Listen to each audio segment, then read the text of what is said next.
All right, Shogun, episode 5. Luke, Paul, let's just jump right into it. We have officially hit the halfway point with episode 5, Broken to the Fist. Little salty about it because I would love for this show to have 20 episodes, like just keep on Yeah, going. But we're officially halfway, and I feel like so much has happened. If you look back on us have only gone through 5 hours of TV, this show is masterful at using every second, every piece of dialogue to really convey their message, themes, whatever they're trying to do. It just feels like there's always a ton to talk to. So it's gonna be fun to break this episode down. What I will say about the episode is I have two things that I want to just air it out live to you guys, and you let me know if you also thought extra about what I'm about to say, because these might be my first pieces of criticism that I could definitely be talked out of. Nothing crazy because I still loved this episode. This episode was actually amazing. I would say when I was looking on IMDb, the ratings usually the day after the episode comes out, the episodes are usually higher and they slowly lower. This one actually didn't start higher than the previous episode, so I think this one's going to settle down a little bit lower in for the general audience compared to the last couple, which is fine. It's still going to be like a solid like 8.7 out of 10, which would be amazing on any other TV show. But the things that I'm referring to are spoiler, Buntaro comes back.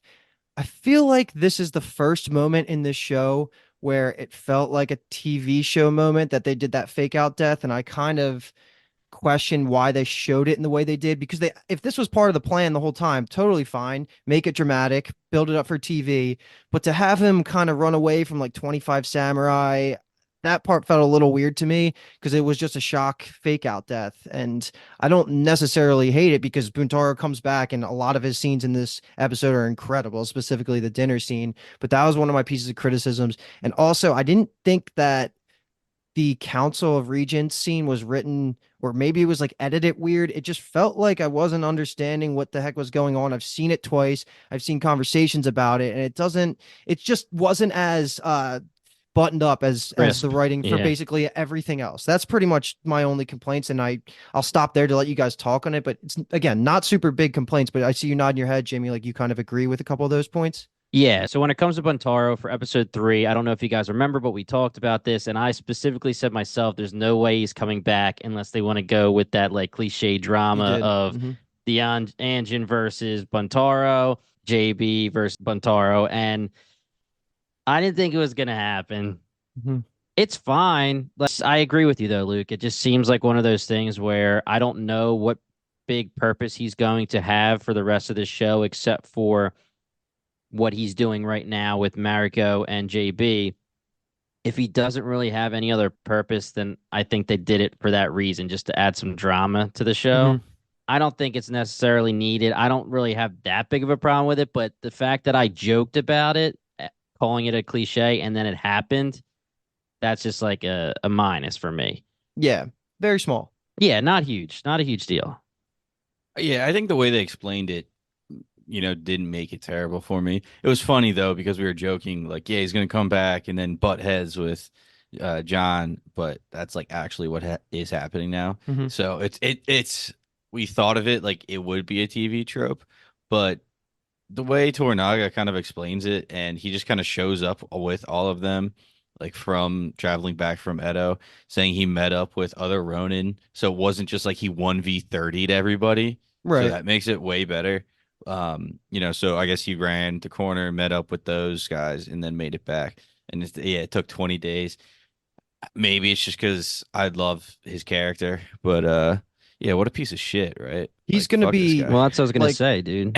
I hate we're this gonna have guy. a great conversation about him later, so I won't comment specifically on that. I think we're all kind of in agreement. It was a little weird, but just because this show hasn't done anything like that before this point, like drama for Right. drama's sake, everything seemed a little different. But anyway, on to the positive notes and the things that I really took away from this episode before we start going through everything. I thought that this episode was so needed to show the dark sides of the Japanese culture, because basically through the first 4 episodes we're glorifying everything to do with the Japanese rituals, customs, honorifics, all that stuff, and I'm all for it. I love it. It was incredible to see that through JB's eyes as he's learning and adapting to the culture. But they needed to show the fact that from an outsider's perspective, they really don't put too much value on life over honor. And like that can be a problem. And just some of the things that they were going through here, like honor isn't the only thing that matters in life. And freedom is important to some degree for being people.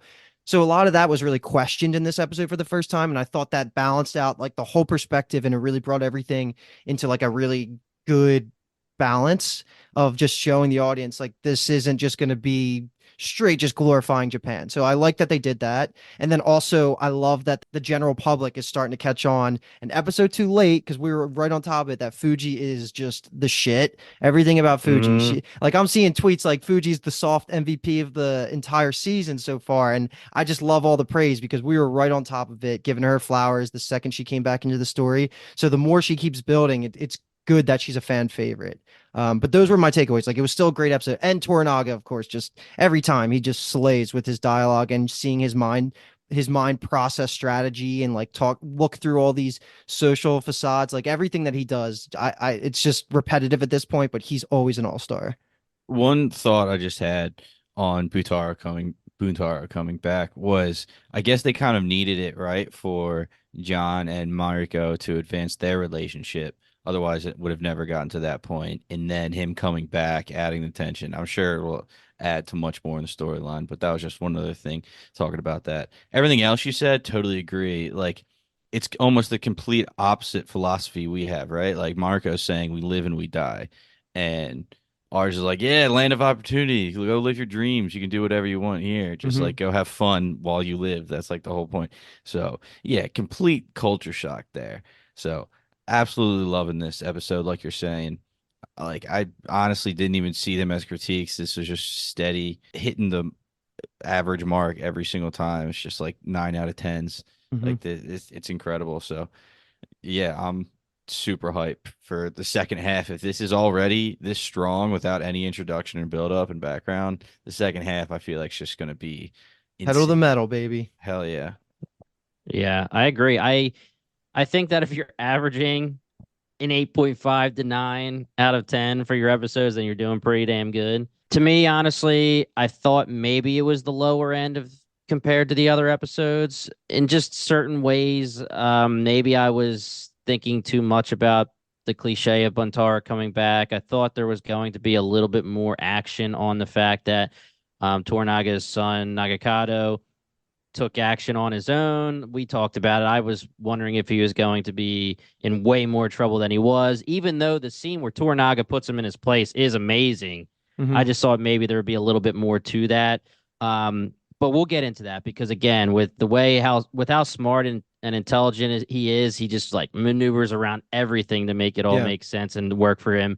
I agree with you, Luke. I thought that the scene with the regents was a little clunky.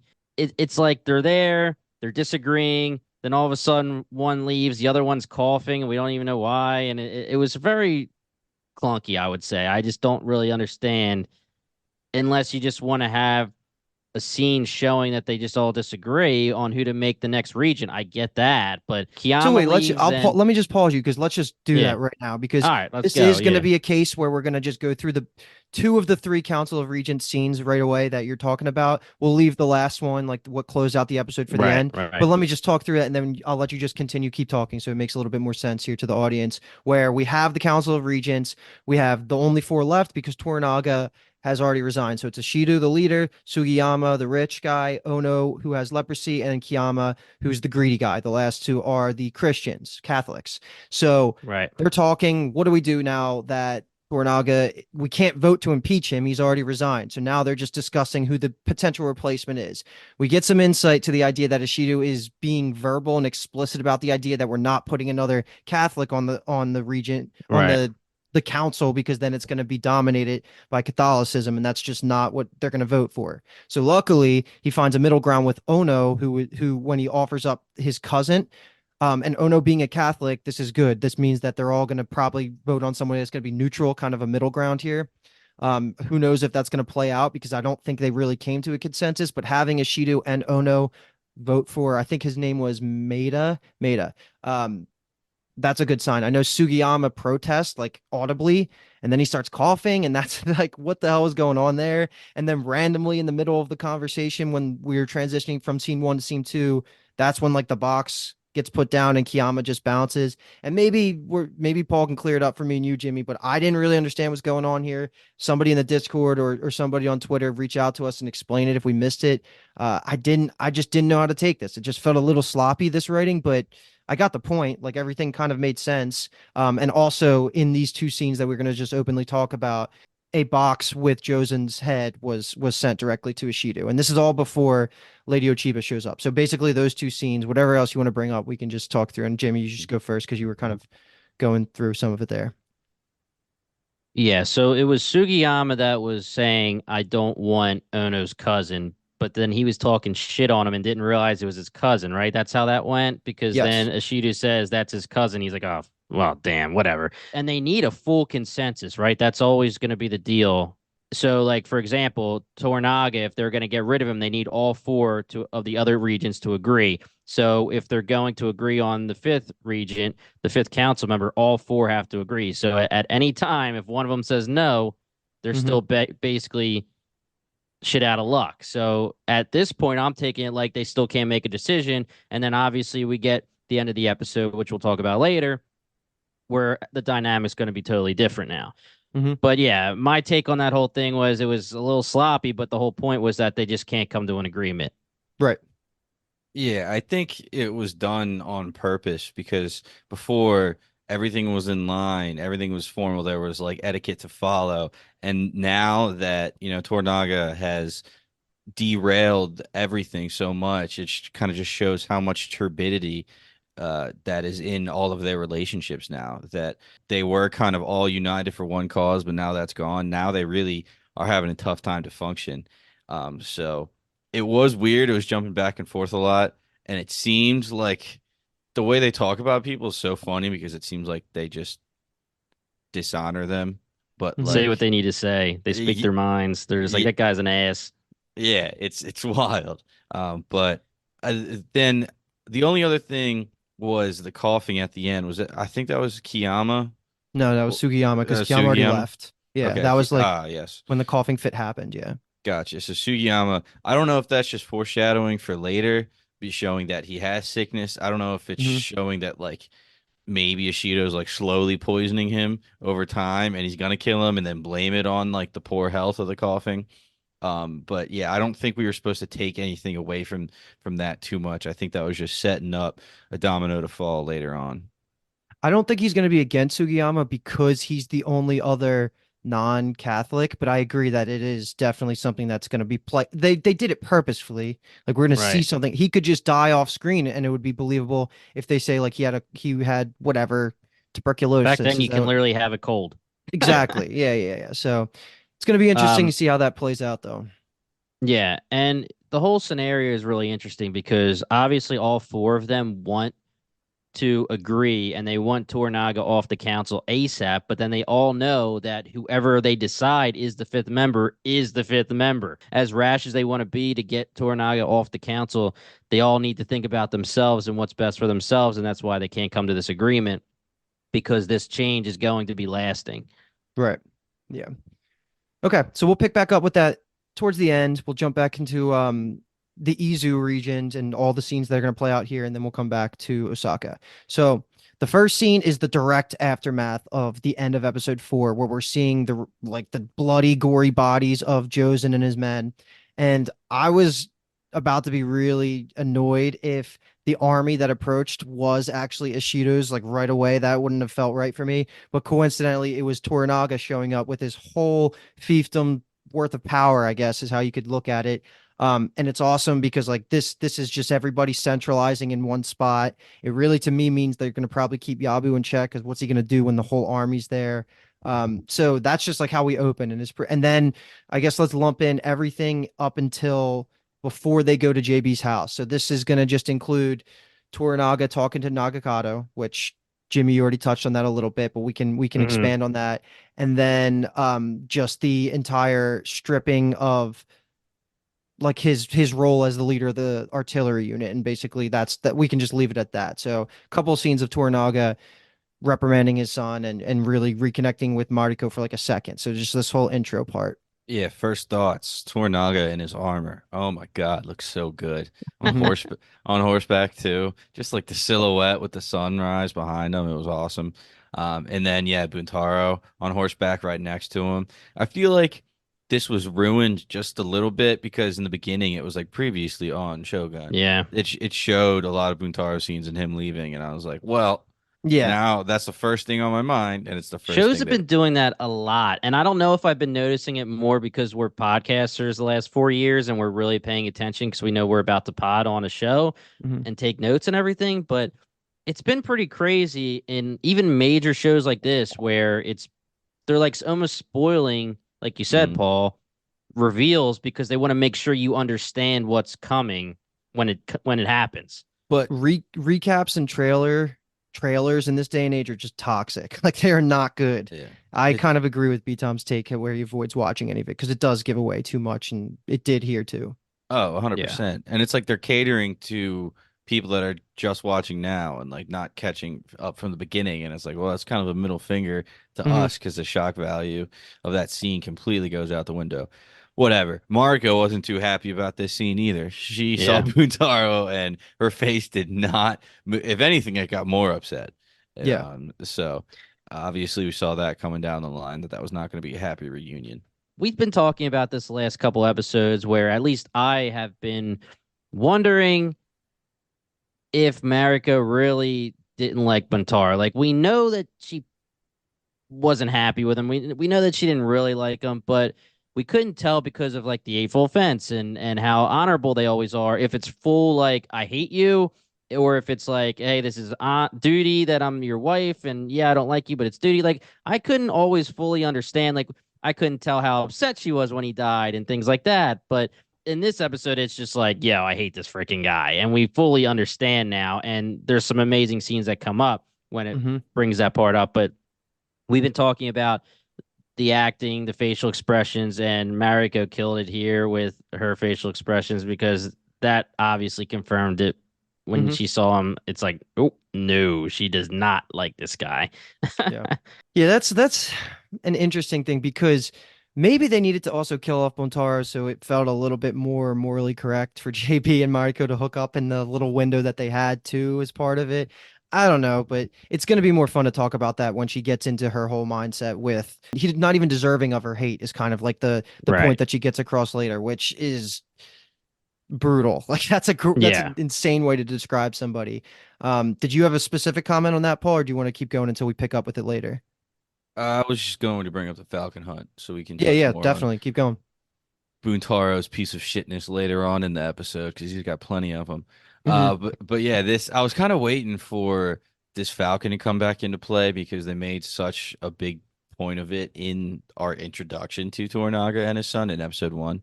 So they're kind of using it as a prop, and he used it as a metaphor for Nagakato here, saying like he used it as an analogy, saying men are either like go out and hunt for themselves or they wait for the bait and then but more importantly men can be broken and they can do the bidding, you can get them to do the bidding for you is pretty much what I was just getting out of this. And he was saying, yeah, Nagakato, you were the one that got tricked into doing all the others bidding for you, so to scold you I'm taking away your little military branch, the cannons, which is just I was so ready for more, Jimmy, after our conversation last time. Like we are like, yeah, shit, he might kill his son. Yeah, I was kind of expecting a little bit more than, I'm taking away your toy. So I think I agree. Like it definitely felt like a slap on the wrist for what he did, but Toranaga was ready for war. Like he's showing up with this army. He was ready for war either way. So I think it was premature for Nagakato to do all of this, but he did think he even says later, like, yeah, this was an advantage almost. The fact that Omi convinced his son to do Yeah. this, even though he did it for the wrong reasons. And Toranaga's a walking quote machine. He's like a philosopher, so everything he says is a lesson in some way. So his son still needs to learn. He got to the right answer, the son, but he didn't use the right equations to get there, basically. Like he wasn't thinking about all this. Real quick, last episode, I was asking you guys, is there any chance that Toranaga comes back and is happy about what happened? Yeah. And he kind of is, Oh honestly. yeah. Like he's upset with his son for making the first move and starting the war, but he's like, "Hey, it was a good way to do it if you're gonna do it." So I it's couldn't have been more wrong. it's Like I'll wild. just I Yeah. admit, like I did not You see it said going what this you way. Luke, you said the show would suck if he gave him a but it's not the same way as what you were expecting, like where you Right. said the show would suck, because obviously he really maneuvered this ridiculously, Hmm. Toranaga. I mean, because he owns the hell out of Nagakado by saying basically you were tricked. And the joke was that we were saying last episode that it was obvious to us that there's trickery and scheming going on Omi's part. Maybe Kiku will get into that eventually if she comes back into play, but Nagakata, or I'm sorry, Toranaga was literally just like us podcasters. He's like, yo, I'm pretty sure it was Omi who tricked the shit out of you, bro. Hmm. And he like knows exactly what happened. Yep. And then he goes, yeah, boo, there's reasons why you would like this too. I think it was Nagakado, but if you were the one, it would be because you want some extra time to figure out your shit with a Shido. And he's just figuring the whole thing out. And then when Yep. Yabu's like, yeah, I'll discipline him, man. I'm really sorry. He's like, whoa, whoa, this is the right move. Hmm. My son's an idiot. He literally says, my son's pretty much an idiot. He was too He's like, he's stupid not to come up smart. with this plan. Yeah, that's Right. so He's not funny. smart enough to figure this out. Omi, for what he did, is the one I'm going to praise. Yabu, screw you, just because I know what you're doing, bro. And Hmm. Nagakado, you're the idiot who was tricked. It's crazy how he just finessed that whole thing. It was pretty beautifully done. Now, my whole thing again is like what we just said. It is kind of a slap on the wrist for Nagakado. I didn't really expect him to just be like, I guess it was the right move. Like now they're gonna come to us and it's gonna make the war easier and this and that. Like my whole take was I thought Toranaga didn't think they were ready yet. Like they were going to need more time to prepare. And that kind of goes to what I was going to say from the very start of these scenes. You said you were glad it wasn't a Shidu showing up with his army. I'm 100% in agreement with that. But I do think the timing is a little sketchy with them literally picking up the pieces of the guys that were blown to bits. And Hmm. then, oh, here comes Toranaga just showing up. Even though we can just say, yeah, he was on his way, it's just like very like Yeah.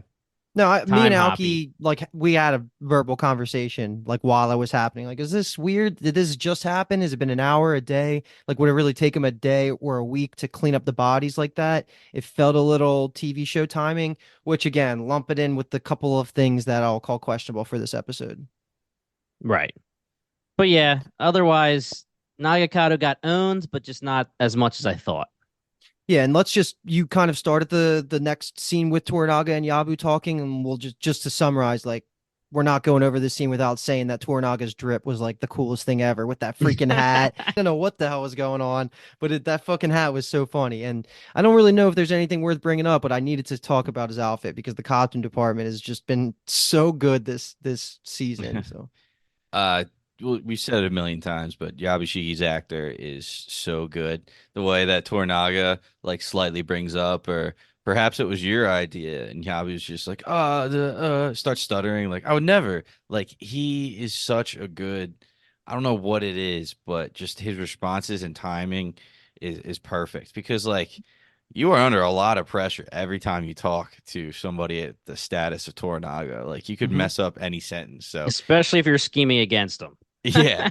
Yeah. So I mean you kind of get the stuttering but at the same time he's being smart and it was wild. I was not expecting Tornaga to praise Omi this much. He's like, discipline? Why would you discipline him? I'm telling him that he's got command of the cannons now, which well, that happened so quickly for me. And I want to re-say this again because I brought it up for the first time on the last podcast. People praise Omi as a character having like depth and interesting pieces in the book. So I like that they kind of are expanding on this. Maybe it was coincidental that he gets praised because he was trying to backstab Toranaga, but at the same time, it's cool that these things are just randomly happening and just seeing how they all react because like the power and political plays are just insane how they treat each other. Yeah. And Yabu Tornaga is seeing right through him. And I think making Omi have control of the cannons is just a full on slight on Yabu, which we get to later when Omi says, "I'll hand them over to you," and he's like, "Bro, I own these. I own them. Hmm. Why would you be able to hand them over to me when they're mine in the first place?" Which they're not. That's the whole point. Toranaga did that on purpose, and he's trying to bring some issues between the two of them too. But to your point, Paul, with the whole they say whatever they want, I get that he's mad at Nagakado, but to call his own son an idiot pretty much in front of someone like Yabu is not something I would expect from these types of characters. So I was pretty surprised at that. But I mean, a father calling his son an idiot, it's not anything new or anything. Hmm. Yeah. And he Um, is. He is but an yeah, idiot. He's telling the truth, but yeah, yeah. So yeah. And then Yabu, we thought maybe this would be. I mean, maybe it was just me. I know you guys were kind of flirting with it, but I was like, I feel like he's gonna have to make a decision. His back's against the wall. He's gonna join the homies, right? But he's still fully scheming, and he's fully on the other side still.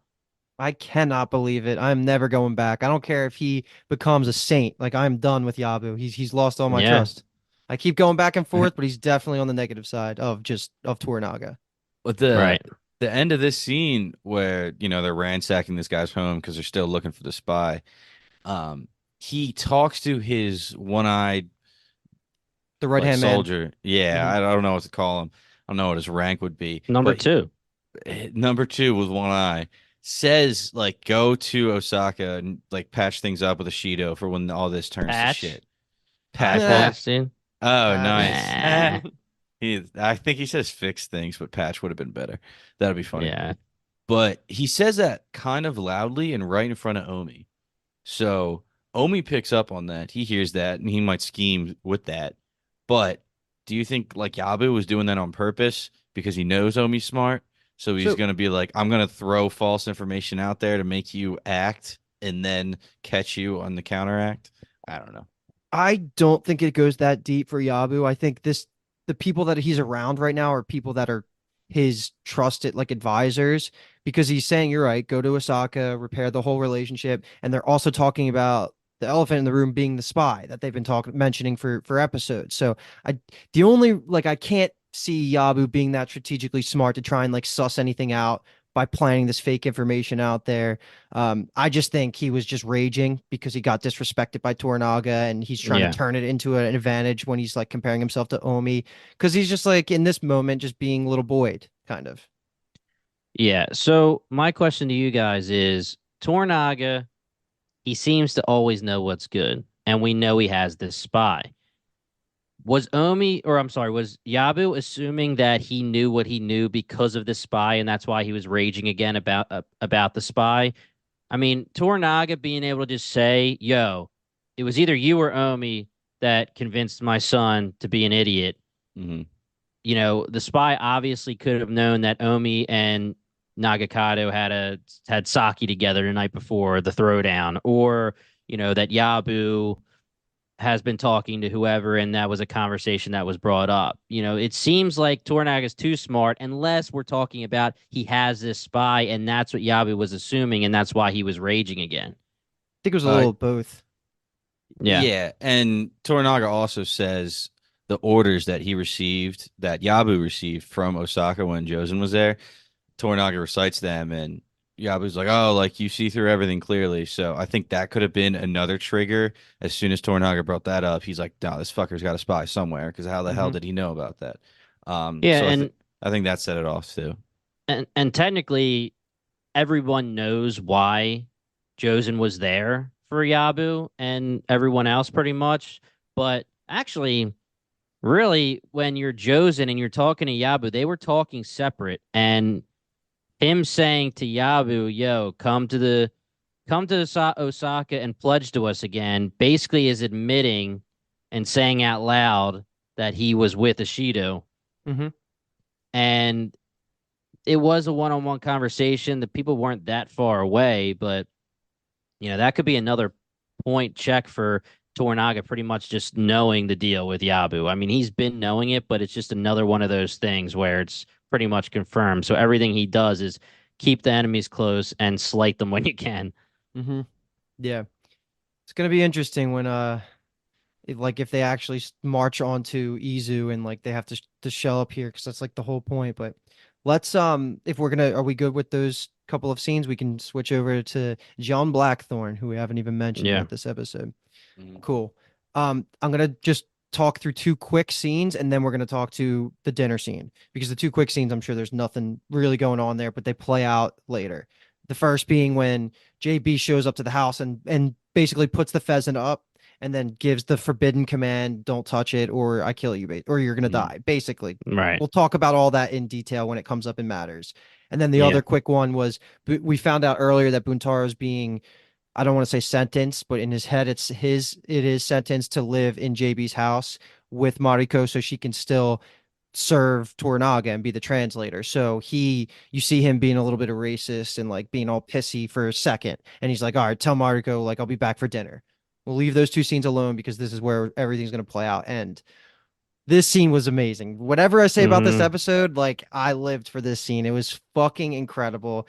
Let's just open it up completely from everything to them sitting down and him having his shitty rabbit stew all the way up until JB passes out. So before the domestic abuse starts happening, before they both like kind Right. of leave. So a bunch of things happen there. I don't know how you guys want to start this, but go ahead. I Whatever you want to say guess first. the first thing, Mariko and Fuji just foreshadow the whole night because they're eating alone, and Fuji's just like, "We're cursed, aren't we? The two of us. This house is cursed." Yeah, totally. Because this whole night, the tension was insane. Like I Mm-hmm. couldn't imagine being Fuji or Mariko in either of these situations. And JB was trying to be like nice and gracious when he first met Buntaro. Like he bowed. He quickly got corrected and was told to call him Lord Toda instead of Mm-hmm. Buntaro. So, that's another slap in the face right there. And then, yeah, him trying to serve the rabbit stew, I was like, this. Now I'm getting secondhand embarrassment, Luke. You want to talk about that? That was bad. I was like, this is so brutal because he's talking about how it's like one of his country's signature dishes and, rabbit stew. But he's like, yeah, we need to substitute a bunch of things and we don't have this and this. Yeah, I felt pain watching that go down. They all reject it, right? Yeah. Marco put it Yeah. politely, though. The way she says it's our loss, I was like, wow, that's a really good way of saying I'm a picky eater. Yeah. From someone who eats natto or natto or whatever it's called, and it's Hmm. supposed to be freaking disgusting, but they can't even like taste the rabbit stew, and they say, or Mariko says, like our stomachs are weak or whatever her polite way of saying it was. Mm-hmm. Give it a taste. Be nice. Give it a little taste. So But when they do start to actually like eat things though, this is where like the manliness the contest yeah, started, right? Like Yeah. the first thing, which I've known this forever, and I always love like thinking about the fact that like when you eat things, you're supposed to slurp. Like I always say slurp. that because Yeah. I can't help it. And like when I'm eating cereal or soup, I do it here. And I'm just like, well, that's respectful in Japan or Yeah. whatever. And it is so funny that they just like try and be louder. And it even comes up later when they finish the first thing of sake and they're just like, oh, like they're just like, that was Yeah. so good. Like the whole sake thing was so freaking funny because like obviously the Japanese people in this time period they're treating like alcohol like a delicacy. Like you don't get hammered. Like that would go against everything we've seen from their customs and being all Right. present and like being all professional and all that stuff. So of course like the guy from Western Europe is going to be out drinking and like having these barbarian ways. And I didn't remember how much alcohol content is in sake. I was thinking that they were literally drinking like rum, vodka, whiskey, like 40%, but sake's like closer to 20%, or I think it was like 15 to like 20%, which is still way heavier than beer. But like Yeah. I thought he was like chugging liquor like that, but it's still like what they were drinking would get anybody hammered. But it was just so funny them going back and forth because I was like, they got to be done, and then they just kept pouring more. They kept like Slurping it down. Fuji's Yeah. face was like freaking. I was like, what the hell's going on? Like it was Dude, just such a funny laugh out loud scene. whenever they pan to Fuji, it's always amazing. Like Yeah. they're just slurping down the balls and just goes to Fuji and she's making the funniest face. Like, what the Yep. fuck is going on? She is such good comedy when she's definitely not trying to be, but it's so great. And then Yeah, I thought they were done too. And all of a sudden, Fuji's bringing out more bottles. And it was like, yo, if he asks for another one, tell him this is it. Like, Hmm. he's That's not it. getting any more. This is ridiculous. And yeah, and go throw the stew out in the ocean. They fucking hated that stew. Um, She really says get rid of that shit. And talking about like anxiety and secondhand embarrassment, whenever John said something to Mariko to translate to Buntaro, I was like, is she gonna say it in this way? Like, because he's like, I don't need this wuss ass freaking cup. I got the big Yeah. dog cup, you know, and Hmm. he's Hmm. throwing it. And you know, that like actually was tame compared to how it went. Like, even as it gets closer and closer to the climax where he's like, you know, something we will definitely talk about in a little bit because even Toranaga brings it up. But oh, I understand that women are property, but you need to treat your wife better. Hmm. yeah. And she translates that, and I was like, oh shit. I didn't think she was gonna do it accurately either, Yeah. but she did, and it was awesome because I think she just likes JB so much that she respects him respecting her, I think, and it's just like a Mm. culture shock for her as well. So Yeah. something super that freaked me out was as soon as John asked about how Buntaro escaped from Osaka, like everything got like, oh shit. And Mariko even says like, I apologize. This is what he asked for. Buntaro gives like the great response where it's like heroism's dead and stories are for children or something like Hmm. that. I don't know. Yeah. And then Fuji even jumps in and is like, "Oh, like the engine, um, or I don't know, Hadamada? No, they still called him an No, she engine, said right? they still say Anjin. Yeah. Hmm. She was like, "Oh, the engine like speaks out of turn or disrespectfully. Maybe it's more common for them to boast." That was when the tension was crazy high, and Marco's response to John saying, "Listen, my husband's drunk and he's tired. Like he asked for a story. Tell him one, but Tell choose him a your story. words. Yeah, choose your words really carefully." Hmm. And John's like, "No wartime story." It's like, God damn it, you didn't listen to her at all. You imitate Hmm. a bow for some fucking reason. Well, I don't know why the fuck you did that, but Marco's probably like, "Wow, I'm in the presence of two fucking children right now." And this was obviously the most tense when this fucking bow gets out and he's John saying he can't even fucking see. And the whole thing, I'm guessing, let's see if you guys agree, is if Mariko moved, that would be disrespectful to Buntaro saying, "Oh, you would have missed and you would have hit me." So that's why For she didn't sure. move. Okay. It Oh yeah. was Oh yeah. it was one of the coolest shots of this entire show so far of just like how they followed the arrow. I thought it was badass because I knew they were going to show the post at some point and it was going to be Yeah. directly accurate. Like, fuck yeah, it was worth doing that fake out death just for this singular moment. And even Mariko gets so many badass points of her just blinking and not flinching in the slow motion. She didn't even sweat it at all. That's also just regardless of how she feels about him as a person, she knows he's wasted, whatever. He's not gonna miss. He's like one of the best fighters out there. It's just so fucking cool. I was loving every second of that moment. It was awesome. Right post or left post. Yeah. Decide. Make a decision. You know, and he's Yeah. right post. And the other thing too is that, so for your point, Paul, if she moved, if she flinched, he could like he could hurt her very badly. Like, I mean, we talk about domestic abuse coming up in a couple scenes from now. I mean, I don't know how bad he would let things go, but if she slights him bad enough, would he kill her? I don't know, but she obviously knows she can't freaking move, Hmm. and it's a sad life to live. And this whole thing was probably this entire scene was probably one of the best scenes in the entire show Yep. so far. So yes, it was worth bringing Buntaro back just to have this back and forth. I was laughing. I was anxious as hell. I was embarrassed. I was nervous, dude. I Hmm. was changing it every second with my emotions. But really quick, and I know we're going to talk about Fuji some more, but it was a very interesting conversation that Fuji and Mariko have before you alluded to this, Luke, when Mariko's like, this sucks, so let's eat up, basically. Like, this is another reason why we should eat. I didn't really realize, I guess, and maybe it's because she's the niece and he's such an ass to her, so she knows who he is and how much of a dick he is. But I didn't really think it would be outwardly known that like Mariko hates Buntaro. She was like basically like sorry he's alive to Mariko. Yeah. It is kind of weird that everybody just knows it.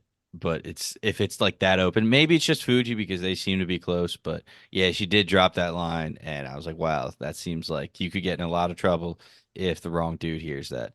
But I'm Yeah. glad. And I'm glad. there is that lady sitting there, while they Mhm. eat, whoever, I'm not sure again what the purpose is in their culture of that lady that was there. Maybe it's a maid or a servant or something, but there's ears there. Buddha Hmm. meat assassin, 100%. The little But birds are always listening. I'm glad you brought that scene up because Fuji says then to Mariko, like, if you think the engine is in trouble, you would tell me, right? And Mariko was like, why would he be in trouble?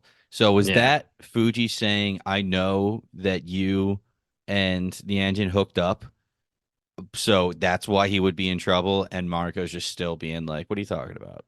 I think she knows. Like, I'm Okay. completely reverting on my opinion from the last episode, but because it doesn't make sense to me how it really went down in hindsight, like how the fake talk conversation happened last episode when they're talking about it, like post bang. Yeah. I felt that was weirdly done. It wasn't explicitly confirmed that Fuji knew, but it was like all the facial expressions and the way she was alluding to it. I don't Hmm. know. I feel like it was a bad decision to make her know because now I question a little bit of the writing there, but maybe it's just my misunderstanding of how close they are as whatever they would be. What would they be? Cousins? That would be her That would aunt be her in aunt. It law. would be her aunt-in-law. Yeah. So like maybe they're Yeah. just super close and I just didn't and I underestimated that.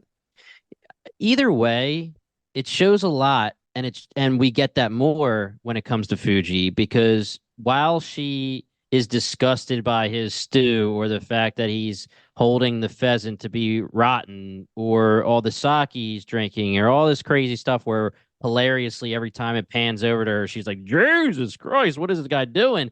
Hmm. She takes this shit very seriously. Like whether she knows they banged that he banged or not, she's taking her role seriously, being like, I protect JB. Yeah. So Hmm. if he's in trouble, you need to let me know and I need to do something about it. And it obviously comes up more later and it came up in the last episode, but I still can't fully decide if she's in on JB or if she's just really in on her duty.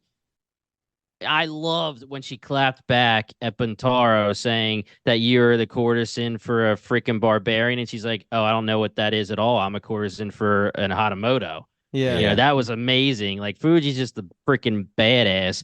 But the end of this episode where he kind of like puts his hand on her and they have a little moment, I'm hoping that it eventually turns more into like a friendship and not just here's my duty when it comes to her. Totally. I But was I think getting they're that as there. well. I think they're there You now at think the end they're of there this already? episode. Yeah. Yeah. She Okay. respected that Yeah. he respected the gardener too. Like that was an incredible moment. Well, I don't Yeah. want to jump ahead too much, but yeah, I'm Right. Right. already Right. on like it's Yeah. Fuji is team JB. And Fuji is obviously Team Mariko, because she's always ride or die for that. But this is when the very end of this scene, Buntaro is making Mariko tell JB her backstory, and Hmm. Fuji's just bawling, crying in the background while this is going on the whole time. Yeah.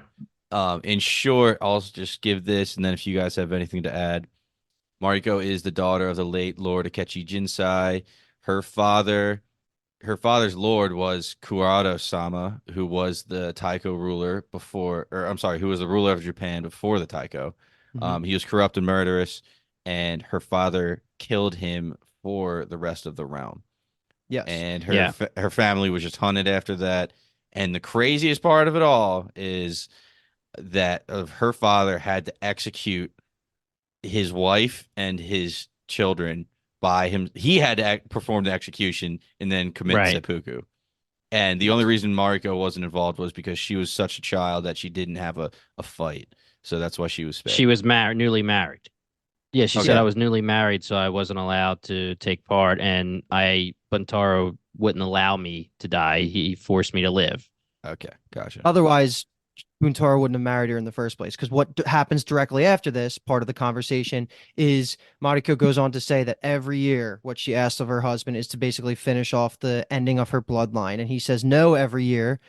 That's going to lead to a very interesting conversation because, and this is actually what we were just discussing in the Discord for Bingetown, where what is the reason that Buntaro allows her to live. And how I view it, and you guys tell me what your take on this whole thing is that he actually cares and wants to love Mariko, but the fact that she would rather be dead and like not be with him, like is and him denying the request is basically him saying like he cares about her to some level, and he's abusive and lashes out at her because she's kind of rejecting him in almost a way where she doesn't prioritize their family over like trying to deal with the honor. I don't really know how to take it because why would he not just because he talks down on her all the time. So why would he not allow her to end her own life and then he can get remarried and just move on if he didn't actually have true feelings for Mariko, which can play into the idea that maybe he will confront JB if he finds out they were sleeping together because he is a little bit jealous. I don't know if I'm looking at it too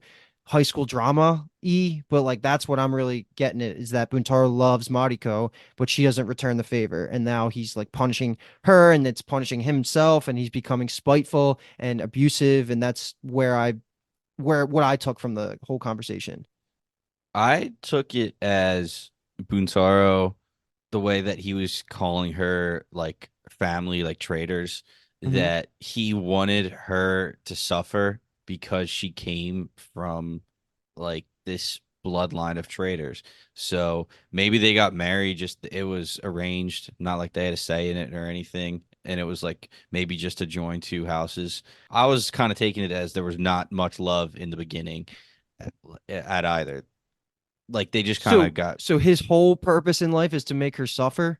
Like that's what his whole relationship with her is based on. He just wants her to be in hell, basically. yeah, kind of, So because she has a line later where she's like, he loves my hatred. My hatred is what, like, he doesn't deserve it. I'm not giving him what he wants. But yeah, I forget the term my she used. yeah, well, my question is, shouldn't he feel slighted if they are brought together and it wasn't like they're in love, it's just, hey, they're arranged. Wouldn't that be majorly a slight on him? Actually, no, I guess because he was married to her before it was known that the father did what he did, treason and everything. So technically, when they got married, it was fine. Mm-hmm. And then the entire family is disgraced. Now, someone like Buntaro definitely, I would think, would be like, shit, I'm married to a disgraced family. I I don't know where I'm at on this. Like, I don't know if I think he loves her. I think that I might be on the side that I don't think he thinks she deserves to be able to take her own life Okay. because the family is so dishonorable. Again, this is all about the culture and the ideals and everything when it comes to honor and stuff. Like, if he doesn't like her and he hates her, like you're saying, Luke, why do you let her stick around, or why do you say she's not allowed to, I guess, commit suicide, kill herself? But I don't. I'm a little bit like tongue tied here because I really don't know which way to go because I really don't think he loves her. My only other guess would be like because he has that warrior mindset, like you fight for your leader, you die for your leader. The fact that Marco's father, his father-in-law, just completely ignored that and turned and betrayed and killed his leader.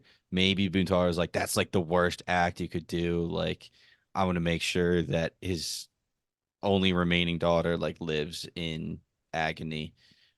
Or anguish is the term that John used. So That I makes him like Ramsey Bolton level of Yeah, that's terrible, in crazy. bad. my opinion. I If that's where we're going, and I'm not saying you're wrong, I'm not completely convinced, and I'm sure every time they interact going forward, I'm going to be thinking about this now and looking for it. But if that's really the case, and I didn't even put that into the realm of possibilities until you guys are bringing it up now, or at least Paul's bringing it up now. But yeah, like he's like Ramsey Joffrey. Like I want him to have the most horrible death ever if that's how he's actually thinking about this whole situation. But damn, like yeah. holy I shit, mean if that's that's really what it is, like I fuck. I just don't know if I buy that he's in love with her just because, like, even when it comes to him talking to Fuji and he's like, oh, I have to live with the Ange and it's bad enough that my wife has to live here too and blah blah blah. I don't even take it like he's worried they're gonna cheat or he's worried his wife, who he loves, is gonna be in the same house as another man. I take it like it's dishonorable, but this is my freaking wife. This is my property. She stays in my house. Hmm. Me and her aren't gonna stay in some other guy's house. I think it's all about that when it comes to him, which yeah, makes him awful. But something that I want to bring up, and it is fast forwarding, so we'll jump back and forth, but I think it's a good time to bring it up. The one thing that Toranaga does say after their domestic abuse stuff, which we didn't even get to yet, but it's coming right now. She goes to Toranaga and she's obviously has wounds on her face, and he says Buntaro can do what he pleases with his wife, but I just can't have my translator be hurt. Basically saying that he's fine with Buntaro beating her up, Hmm. which throughout this show, we've talked about how it's a long time ago and we hate these people for this kind of stuff. But part of Buntaro might be just how men in general felt. As much as we hate him for, we can't antagonize him within that world for certain thoughts. Now he's already, to me, past that threshold. Like we have JB saying this is ridiculous, F you to him. But just the thing about Tornaga being okay with it, kind of like, I don't know why they had him speak that on screen to us. It is weird because it seems like Buntaro respects the honor in everything that he does. So I would think that he, even though he does blame the Saki for being the reason that he beat her, I don't think he wasn't like about to punish himself in that next scene because of like actually beating her, which Toranaga No, would have it's just because of allowed. the It was house. it was because of the house. Yeah. So that kind of reinforces the idea that it wasn't out of his it wasn't out of reason for him to be able to do that to his property, quote unquote. Like Yeah. it is a weird way to think about it because I Mhm. didn't And get yeah. I meant to bring this up in the earlier episodes, and I didn't want to because I freaking hate it. Like I hate talking about this kind of thing, but when he was just being a dick and we're like he's a freaking dick, obviously in our brains we know, yes, he's freaking awful, but just like Tornaga said, I mean, back then in the earlier episodes when he's just being like, "Hey, get out of my face," and he's saying like shit like that to her, that's probably not even like out of the realm of possibility for like general conduct for No, men. Yeah. no. So Yeah.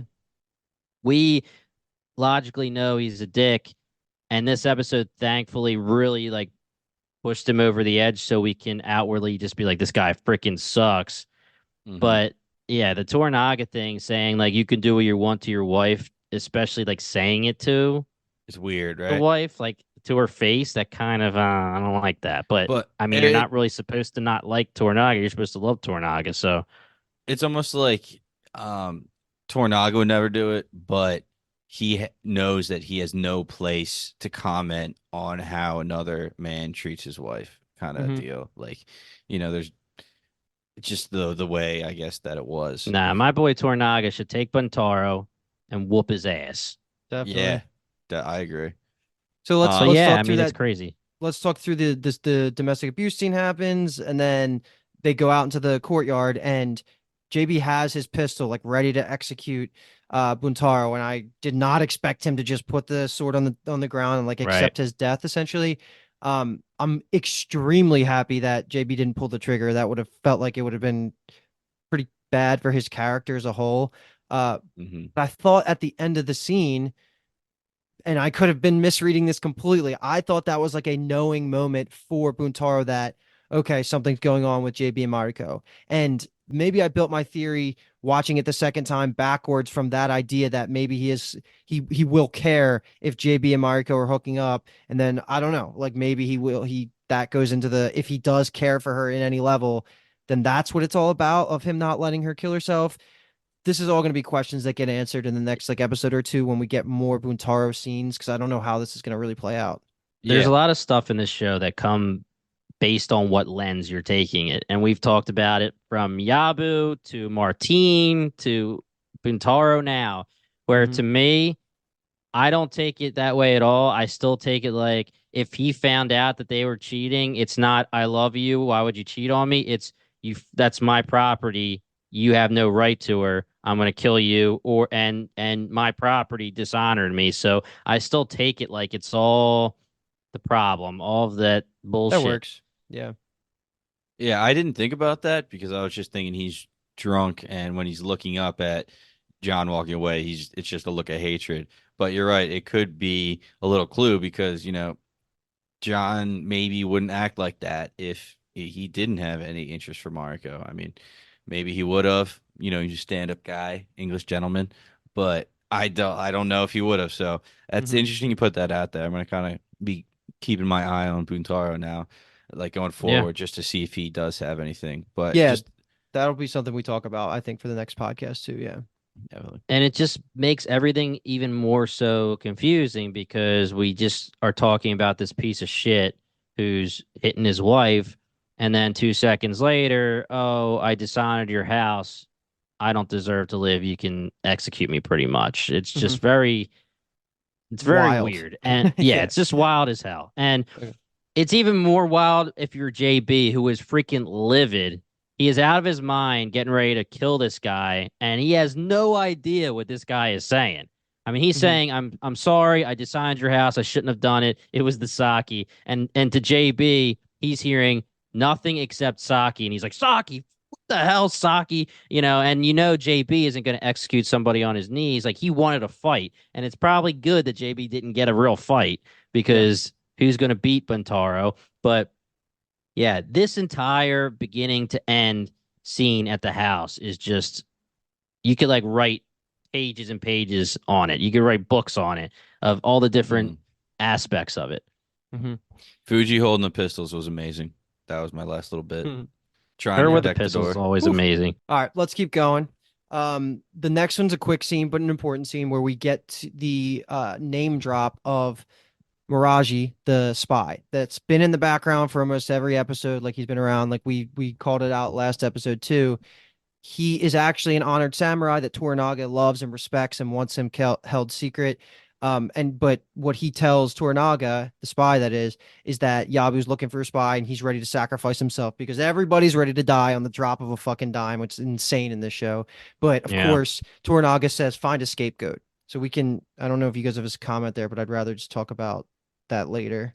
Yeah, So that's yeah, fine. so now we're gonna get to the aftermath, the day after the drinking, when JB chases Mariko to have a conversation with the important piece that happens real quick, where he walks by the pheasant again and says, like, he just kind of ignores all the people because there's no translator there, and they take it as they can't get rid of the bird, even though it smells and there's flies and it's actually affecting things. So JB goes, meets Mariko on the side of the cliff, whatever it is, and we get the reveal that Fuji's dad's swords are actually not what they seemed, and it's not really honorable. It was more just a front that they put on to make sure that Fuji's headspace, like they did it for Fuji, even though the father was a coward. He wasn't actually like a noble samurai, and that's important for a little bit later. And then yeah, and then John returns home, and then you find out that that thing he brushed off resulted in the death of the gardener.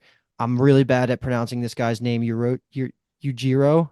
Yujiro, Yujiro? yeah. Yujiro, yeah. So those three scenes, and when John starts freaking out. So like there's a couple things there, whatever you guys want to talk about. The John Mariko conversation, Hmm. the biggest takeaway I got was from John's angle, which I totally understand where he's coming from. He's saying, I don't understand what you're doing. You want to die to avenge your father, but you want to live in anguish to spite your husband. Like, which is it? Like, what do you want to do? I can't figure you out.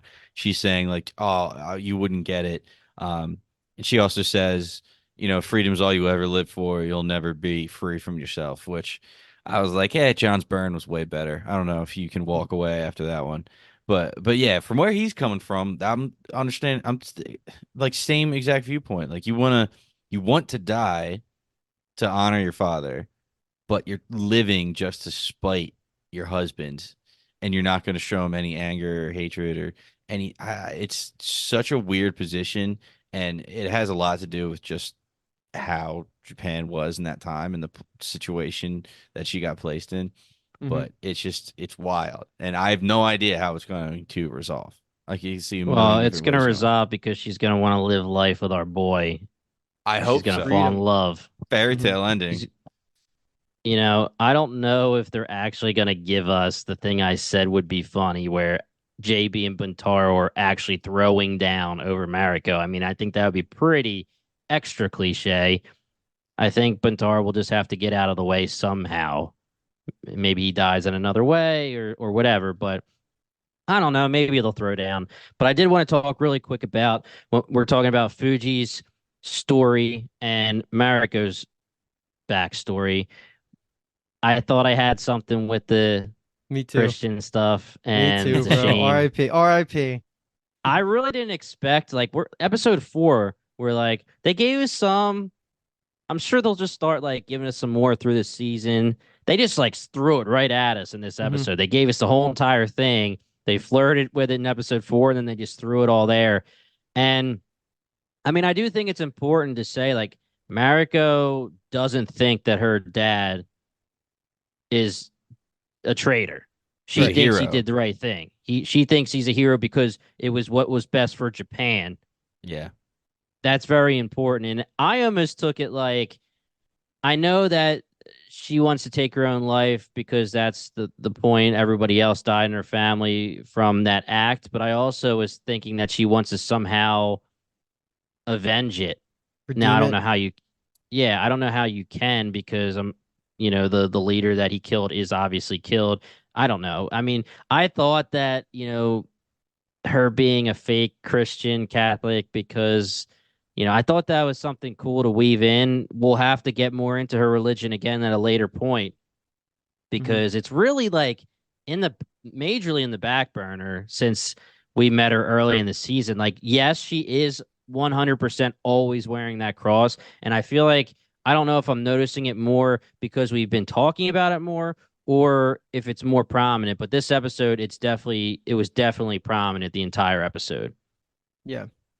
One thing I want to comment on about that backstory that I think the reason that they all lumped it in, and you're saying like they ran through it all in like one episode, basically, it works in parallel with the exact story that we see play out here with Yujiro. Like he takes one for Yeah. the team for the good of the village and ends up dying. It almost is like an exact replica with Yujiro's sacrifice being way like on a smaller scale than getting rid of the current Taiko or the previous emperor, whatever his title was. So I think Hmm. that's like genius writing when you're thinking about like them showing it in real time and linking it back to Marco's past.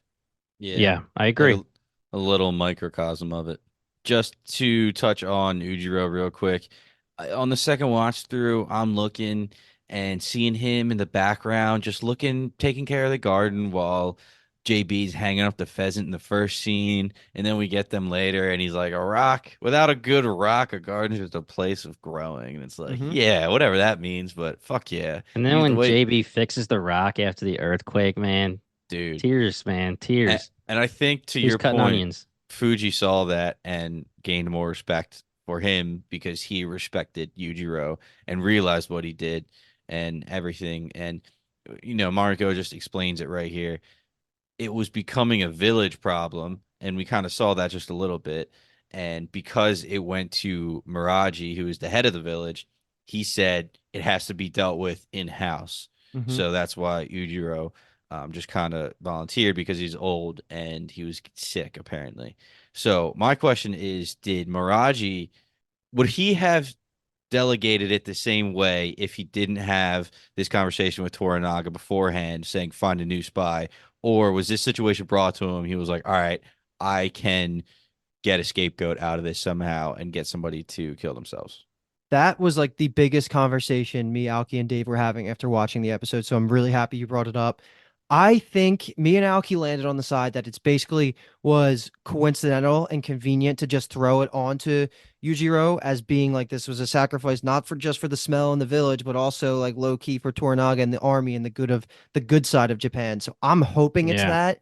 Otherwise, it really taints your view of them. Like, would he really have went out of his way to pick somebody, just kill them, and then throw documents in their house?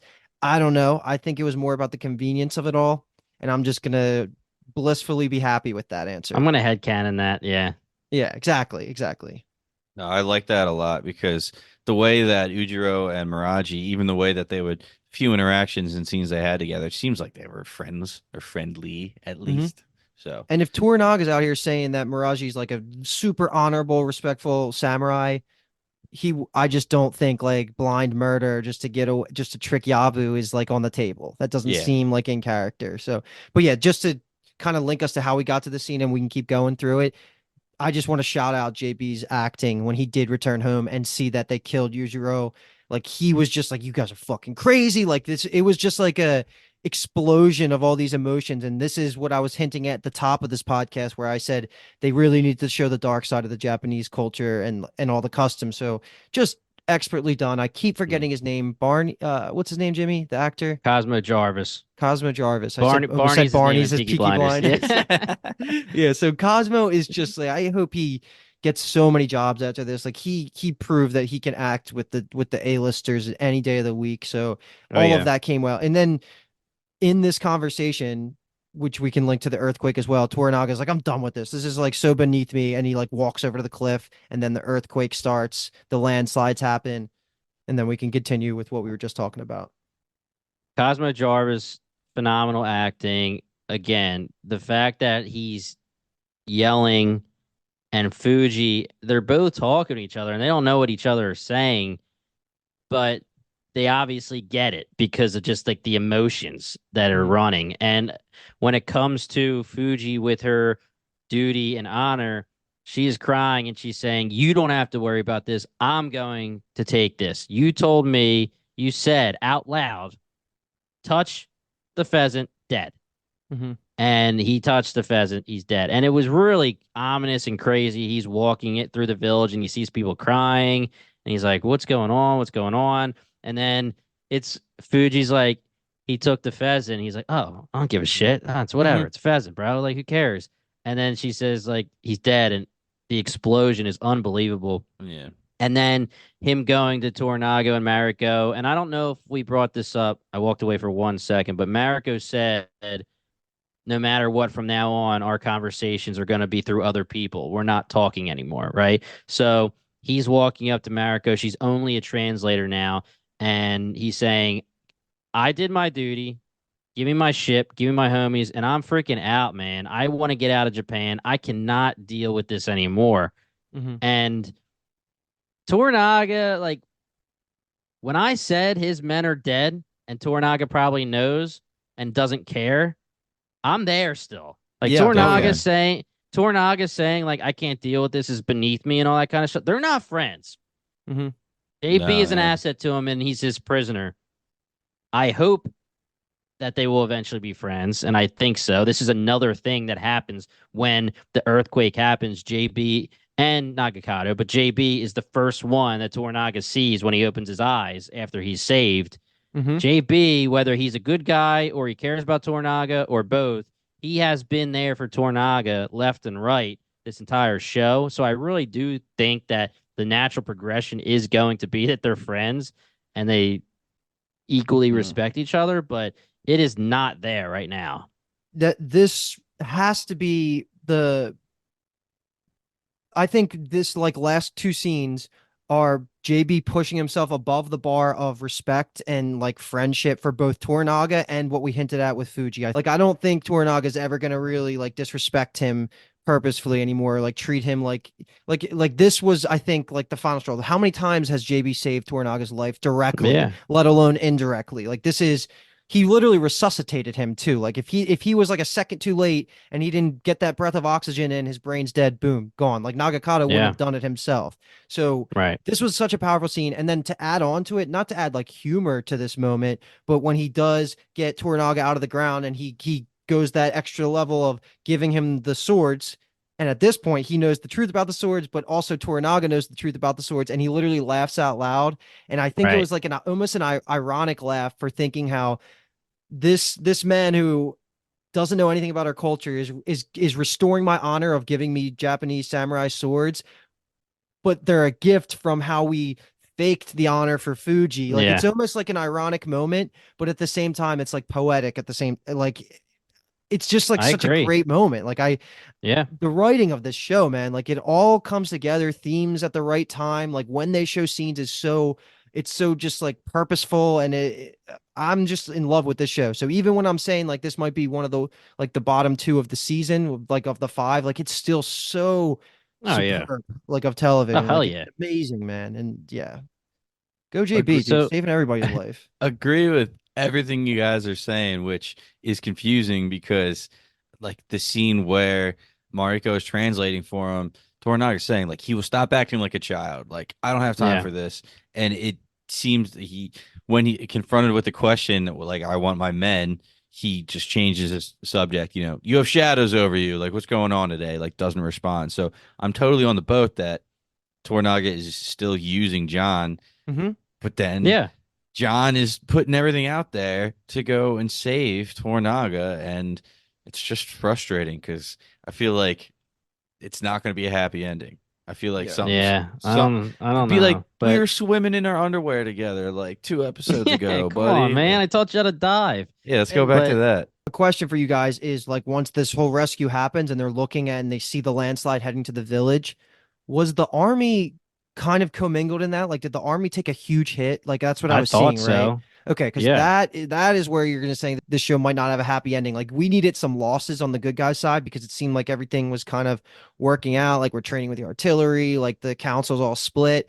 This is what kind of needed to happen is them taking a huge hit in where they thought their home base was going to be for the next upcoming battle with Ishido. So this single scene did so much for the show, Yeah. and I hope it didn't. I hope we get some more specifics about how much the army was actually impacted because we couldn't tell. We were seeing like the aftermath of the slide into the village, but that's going to be important to know. Like, did they just lose half their army, or did just like a couple Yeah. guys just die here and there? It looked like there was army soldiers swimming Dying. in the Yeah. dirt or in the so I don't know how bad it was, but I'm assuming the way that they looked. And again, it did destroy the city or the village, but either way, it was a devastating hit.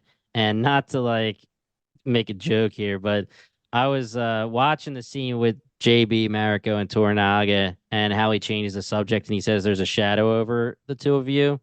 I was like, Toranaga knows all. He looks at JB and he looks at Marika. He's like, "You guys I banging?" I thought the same thing. I just didn't bring it up Yeah, because I was like, I talked yeah, myself out of it, basically. yeah. What's How I going met on with you guys? I put you in the same house. How I Yeah. Met Your Mother Yeah, reference. yeah, right. Bangity, bangity, Yes. bang. Where's the poop, Robin? But my question for you guys, and I'm sure like with Blue Eyed Samurai and a lot of the anime that you guys know that I don't. What would have happened to Toranaga if JB didn't give him his swords, if he would have lost his swords? Is this something that would have been like devastating or like I or is it I just like, oh, I lost my swords? I was taking it as wasn't supposed to be seen without any. I mean, So Mariko was losing her shit. She it's was digging like it was she was trying to save a life when she was like, I "Oh my God, his yeah. swords, where are they?" I So think I it's didn't like know if it was like, dishonorable, I guess, for yeah, him. So she was trying to save his honor by like restoring right, them and everything. And I think that was John's whole move too.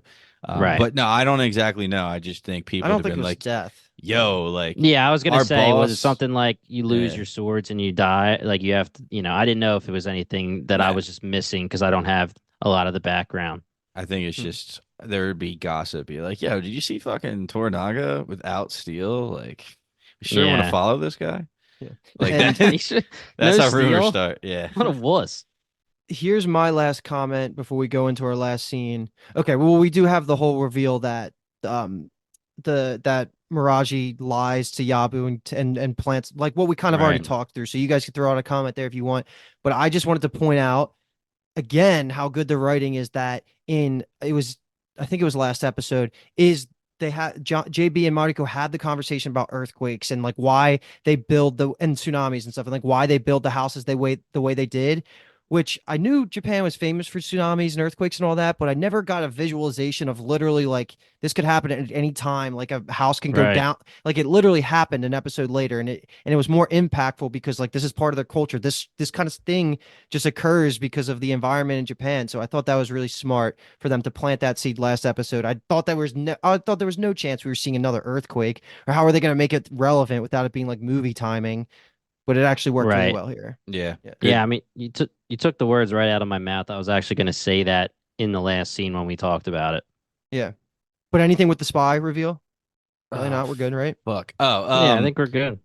do you guys think that this is gonna completely like solve the issue for Yabu, or do you No, think no, no. he's He's not buying it. So, okay? which I think is valid. Like he shouldn't be buying it. That would kind of make him look pretty too stupid, I would say. Like Yeah, he's Right. saying this is too coincidental, basically. lucky for him, he was like, oh yeah, Yeah. real lucky for him, he Yeah. died yesterday. So I figured, like, yeah, this is just buying more time. It's not solving the issue. Hmm. Right. So let's Agreed. go to the fucking scene that I've been so excited to talk about because this came out of left freaking field for me. I did not see a back half villain getting established at this point that's going to really be a string puller of the council. And of course, I'm referring to the heir's mother, Lady Ochiba, who already has every bit of my attention. Just the way they did the cinematography of like her motif music in the background, like how they were shooting it, where she was clearly the one in power when she was talking to Ishida, which I did not expect.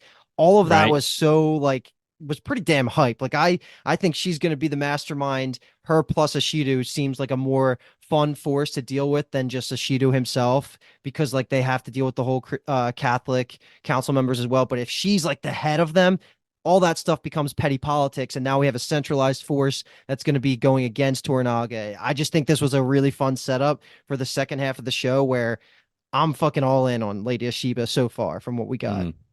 Yeah, it's funny. She only got what, maybe like 2 minutes, 3 minutes, and you can already tell, like, oh shit, like she's a killer. Like she Yeah. is going to be making Yeah. some ruthless decisions. Mhm. I feel like bodies are going to be dropping pretty quickly here. I don't know what's going on, and she even has a line where she says, like when will the council be restored? Forgive my impatience, but I fear for my son's future. And Ishido says, like, if anyone attempted to harm him, I'll give my life. But he's already made a statement, like, I will kill the heir and become the ruler Oh before. yeah. So I don't know. I assume Lady Achiba knows this. And the conversation that she's having with Ishido is just a facade right now. It's just a front that he's putting up because she knows his true intentions, and this is just a formality to have this polite conversation. So I'm expecting her to be. In my head, I have her as very smart and aware of the situation she's in. And I know everybody loves our Game of Thrones references, but Yeah. this is literally Cersei stepping into the role of Queen Regent now is how I'm Right. like kind of viewing it in my head. I don't think she's trying to say, all right, Ishida, we're going to be allies. She is looking down. She's like, you guys are going to do whatever I say going forward, and that's just kind of awesome. I agree. But my question now for the both of you is now that we know this, how do you take the whole scenario that she was in with Toranaga to start the season? So I was thinking about that, and I hope I got this right because only been mentioned in the first episode. Lady Achiba, who our new villain is going to be, is her sister is married to Nagakado, Her sister.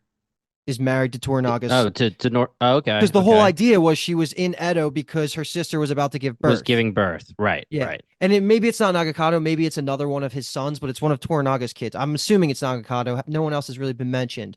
But I mean, she cares about her family. Like, so she cares about her son, Yaichio, the heir. So she probably does care about the sister. But my question is, if she is going to talk to Ishido like that and say, throw politics out of here, I'm the boss. Why did she allow it to be like a maneuver on Toranaga's side? Why didn't it, or was it even like she wasn't Yeah, even that aware of it? She was just there and Toranaga used that and they just assumed he was holding her captive, but really it was nothing. And that's the, why she didn't really fight it. Tornaga had a last line where he was like, I released Ochiba to return back to Osaka. She asked me to return, and if I rejected, it would have caused more issues or whatever. So Right. I don't think he was ever really holding her prisoner. I think Mm-mm. he was just there. And Yeah. the council was using it as like, oh, you're maneuvering against us. And even he himself was kind of like not admitting it, but was like, hey, maybe I am, maybe I'm not. Like, you don't want to Right. make a I move and find agree. out about it. So I don't I think he agree. was ever like capturing her.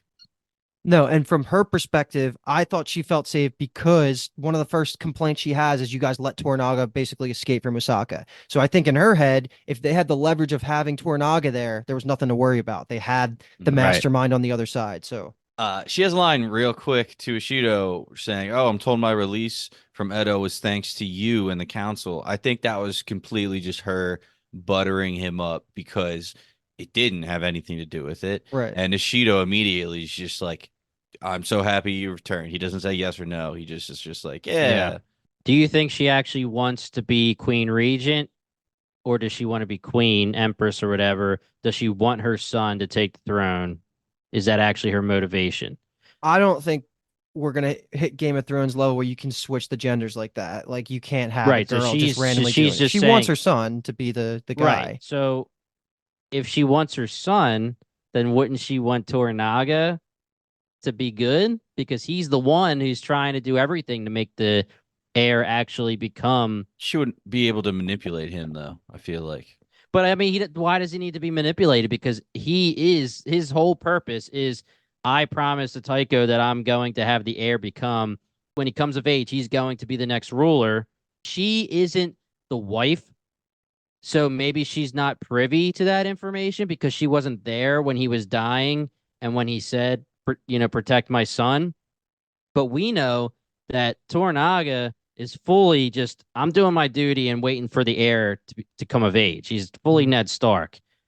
And we would think that Lady Ochiba, would be on his side then, because if that's what she wants, but maybe she just doesn't know. I'm You're trying to asking great express my, questions. No, yeah. no, you're asking great. I don't think we have enough context yet. It's Oh just all yeah. guesswork at this point. We need to see how she interacts with other people.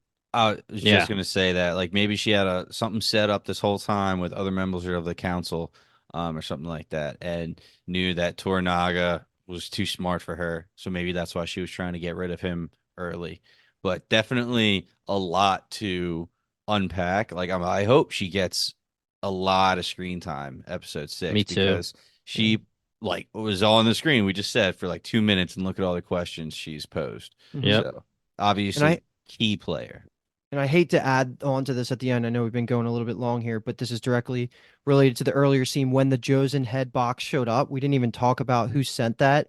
I mean, maybe I don't know if it's obvious or not, but this is where I'm leaning towards is this is where I think Kiku comes into place. I think she's a spy for the council potentially. And that would make sense because Kiku was trying to manipulate Omi into causing a strife with Yabu and Toranaga. That would all fall in line with the council's agenda. And so her sending the box of Josen's head to Ishido to prepare them for war is also kind of flowing into their plan as well. So I think maybe since we already know who the spy was for Toranaga being Miraji, like I think Kiku could be the inside person for the council and then by extension Lady Chiba. Was this really like what she was doing? Was it really in the council's favor though?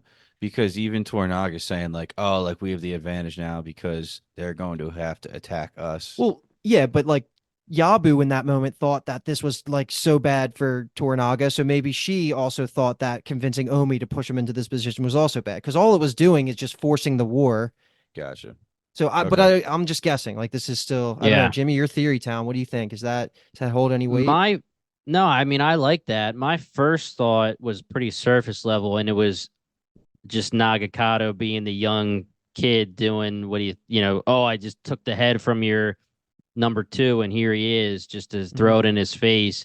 But Kiku, I just feel like she has to come back as a spy for someone, and it would make sense to be a Shido spy. Talking through it with, if everything about what she did with Omi makes sense, probably can't be done clearly at this point because she could say one thing, hope that he's going to do another, and then he does another thing, and then Nagakato does another thing, and then who knows what her actual motive was. But her motive could have fully been for the council, and then just going through the grapevine, it kind of got screwed up. So yeah, I Yeah. mean, I could see a lot of different things, and there's definitely not any problem with having that on the board, Luke. As Cool. for who sent the head, yeah, I think it wouldn't have been Toranaga just because Uh, I think it was Kevin Spacey, dude. Kevin Spacey. Nice. Yeah, what's in the From box? I figured it was Nagakato as well, just because it it would have seemed a little bit dishonorable, like salt in the wound, to send a head in a box home after just starting the war. It doesn't seem something like Toranaga would do. But yeah, I Yeah. don't know. Maybe Yeah. they're posing that question on purpose. And my thought would be hopefully it was something that happened that Toranaga didn't know happened. It happened before he got there, and Mm. it would have been Nagakato almost gloating, but who knows? I don't know if we're gonna get too much of that, but it was a crazy scene, and I hope I didn't just spoil seven for the world. But I mean, I, 1997, I think we're good. I think we're good I with the mean, statute of limitations I've on spoilers here. I just spoiled season 5 or 6 of Game of Thrones. So there you go. That's a little bit That's all more right. recent. But dude, this show fucking rocks. I'm like Yeah, hype right now. It's yeah, so fun yeah. to talk about. I look forward to Shogun Tuesday every freaking week.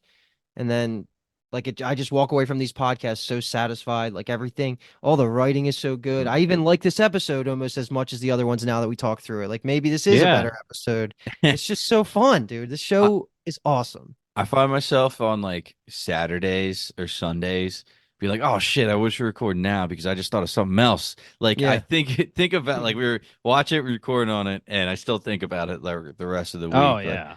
That's it's why I make those YouTube videos because I just have to spit it out. Yeah. yeah. And think of something else. Thank God you said that too, because we didn't mention the cool ass moment when Buntaro catches the fly. That adds to his like Yeah. badassery too. Just had to bring Yeah. that up. He can fight. That's the only thing I'll ever say positive about him. He's a badass. Yeah. He's like an anime level fighter with like that bow and arrow scene, the fly catching. Like he's a badass, but he's also the worst person alive. Yeah. Yeah. Worst person alive, and he's back for the clichéness. We'll see how far, what his purpose is, but Mhm. I really do think that that whole scene when they're at his house, the whole dinner slash drinking scene was just one of the best scenes in the entire series so far. Yes, And sir. that's why we talked about it so much. So, if you guys don't have anything else, we can hit that outro. So, if you guys like what you heard, check us out at bingetowntv.com. We want you guys to jump on our Discord. We are having a blast on this Discord. Shogun talk, what should you watch next talk, any TV show, but especially right now, Shogun.